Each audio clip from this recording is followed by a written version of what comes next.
श्री स्वामी समर्थ हेच गाणगापूरचे दुसरे दत्तावतार श्री नृसिंह सरस्वती स्वामी महाराज आहेत। इसवी सन 1459च्या सुमारास श्री नृसिंह सरस्वतींनी गाणगापूर येथे निर्गुण पादुका स्थापित केल्या।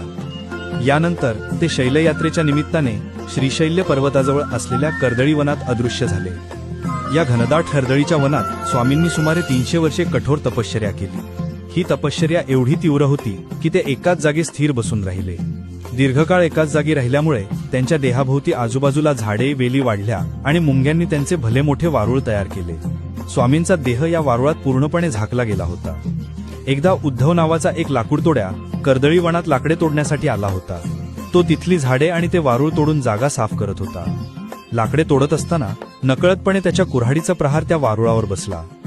कुऱ्हाड वारुळावर पडताच वारुळातून रक्ताची धार वाहू लागली। हे पाहून लाकूडतोड्या अतिशय भयभीत झाला। त्याच क्षणी वारुळातून श्री स्वामी समर्थ महाराज जागृत होऊन बाहेर आले। कुऱ्हाड लागल्यामुळे त्यांच्या मांडीला जखम झाली होती आणि रक्त वाहत होते।